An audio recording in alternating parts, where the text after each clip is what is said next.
Tonight on DC News Now at 9, a fast-paced police chase ends in a fiery crash and 2 people dead. The car split in half. One piece was on the other one, and the other piece was on the other side, and they both was on fire. A witness describes the horrific scene in southeast DC today. This is out of normal. We don't see this often. A Frederick playground intentionally set on fire. The investigation into who did it and why. A summer surge of COVID cases sparks a warning from health officials ahead of your holiday weekend. Hi, friends. Tracking more humidity for your Wednesday. Have your forecast. It's coming up. And with the 4th of July just around the corner, we're on the National Mall with what you need to know ahead of the annual fireworks show. You're watching the station covering all of the DMV. This is DC News Now. Hi, everybody. Thanks for joining us at 9. I'm Tosin Fakile. Chris Flanagan has the night off. We begin tonight with a live look at the White House this evening. It was a picture-perfect summer day. Let's check in with Chief Meteorologist Janessa Webb. And Janessa, anyone should have been outside today because this is all going away soon. Yeah, hopefully you didn't miss this afternoon with high pressure seeping across the region. Very cool temperatures across the DMV. Now we're headed for a transition phase where heat and humidity starts to rise across the region. Right now we're at a nice 80 degrees, partly cloudy skies. At the 9 o'clock hour, really not tracking any precip going into your midweek, but Thursday really brings us some changes across the entire region. Now we have this southwesterly flow, 10 to 15 miles per hour out towards Kaiser, Cumberland area, DC metro area, up to 10 miles per hour right now. But all in all, it is a very quiet night. Temps are playing nice as well into the lower 80s. Good evening, Fairfax County, 73 degrees. The farther you go into Baltimore County, upper 70s, and then all of Northern Virginia, very quiet at this point. Dew points, that tracks the moisture in the upper atmosphere, and it's very comfortable right now. So go ahead and open up the window, no AC necessary, and then we'll go get the AC cranking as we go into your midweek. Thursday, now SPC, Storm Prediction Center, has issued a marginal risk for severe weather, and so I'll keep you updated on that. Mostly to partly cloudy skies for tonight. A fantastic start to your Wednesday before the heat starts to crank across the region, and then we track in some storms for your 4th of July. I have that full breakdown. It's coming up. Tosin? All right, Janessa, looking forward to it. Thank you. 2 people dead after a police chase and fiery crash in southeast DC. Police say the car involved was wanted in connection to multiple armed robberies. DC News Now's Daniel Hamburg has the latest details from the corner of Southern Avenue and 41st Street Southeast. The police chase started in Annapolis, went through Prince George's County, and ended here on Southern Avenue in D.C., hitting this tree and fence you can see completely charred as that car went up in flames. And this fence over here, a mangled mess. It was just horrific. A police chase from Anne Arundel County to D.C. ended with this car split in half and on fire. One passenger was under the car sitting on fire. He was dead on the scene. It was another person. He was sitting in the middle of the street on fire. The third victim, he got up and started running. Dinah Bigby saw an officer chase that man and arrest him while the car blew up in flames and another officer tried to help. He pulled somebody out of the car and extinguished him with the fire extinguisher. Police say it started in Annapolis at 12:15 p.m. when officers spotted a car matching the description of one used in multiple armed robberies in Anne Arundel and Prince George's counties. Targeting citizens who have been either withdrawing or making deposits at our local banks. Anne Arundel Police Chief Ahmad Awad calls it bank jugging and says year to date there have been more than 40 incidents in the Baltimore-Washington area. They've been an epidemic throughout our region. A U.S. Park Police helicopter helped track the white BMW to Southern Avenue. Police say they recovered a gun in the 4600 block of Hayes Street, believed to have been tossed from the car. Our hearts go out to all of the people who have fallen victim to these suspects who choose to victimize innocent people and their lives. I also fully recognize that there will be families grieving as a result of the decision that these young individuals made today. D.C. Police will be handling the crash scene here and, of course, working with Anne Arundel County Police, where this all began. In Southeast, Daniel Hamburg, D.C. News Now. All right, Daniel, thank you for that report. Now, the extreme heat we're having could be leading to a COVID summer surge. More people flocking indoors for air conditioning, and experts say it could be contributing to a recent rise in cases in Maryland, D.C., and Virginia.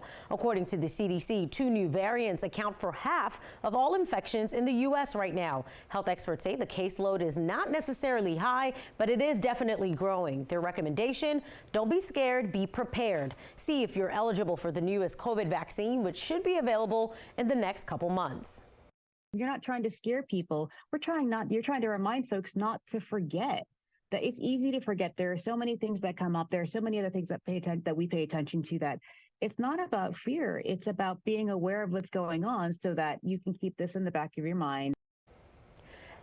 And turning now to Prince George's County, the investigation into a deadly apartment fire in Largo. A man and a woman died, a young child in the hospital in critical condition. That fire broke out this morning at the Northampton apartment homes on Harry Truman Drive. A close friend says the 2 victims were dating and the woman was the child's mother.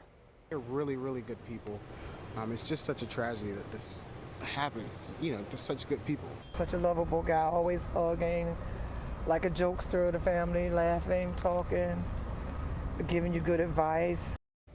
This is the second major fire in this apartment complex since last year. In April 2023, burning incense left on a balcony sparked a fire that badly damaged several apartment units. The countdown is on. About 48 hours from now, hundreds of thousands of people from across the country will be celebrating July 4th by watching a massive fireworks show over the National Mall. Max Marcella joins us live from the National Mall with the details you need to know if you're heading out. And Max, that excitement definitely building. Well, Tosin, if you ever just need to take a second and think about how cool it is that we live in the nation's capital, and we're going to be here on July 4th. If you need a reminder of that, well, just listen to the excitement in some of our youngest visitors when they came here specifically for that reason. Fireworks are really cool. I do not know where they're happening. It would be really cool if they're gonna light fireworks over the giant pool over there in the They are. Sea. This is where we're gonna watch them. It's happening right here. Oh my God.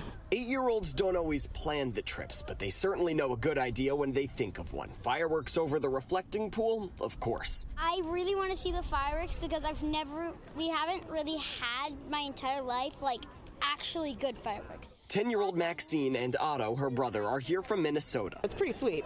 Yeah. We're pretty excited. Their mom, May Lynn, is not alone in that excitement. Several students from the Ute Mountain Ute tribe from southwest Colorado are here for education and celebration. We plan to go to some of the museums. A group of students coming all the way from Colorado to come here to the Washington, D.C. to watch the fireworks is very unique. There is no better place in America to be than right here watching fireworks on July 4th. Mike Litterist with the National Park Service says the excitement is coupled with preparedness. The National Mall between 14th Street and the Lincoln Memorial will be closed from 4 a.m. to 1 p.m. on the 4th. The memorial itself and the monument both closed too. All as crowds of hundreds of thousands gather. Advice from a pro? If you are coming, plan to take Metro, plan to take public transportation. Metro offering free rides after 5 as the mall prepares for a packed and patriotic crowd.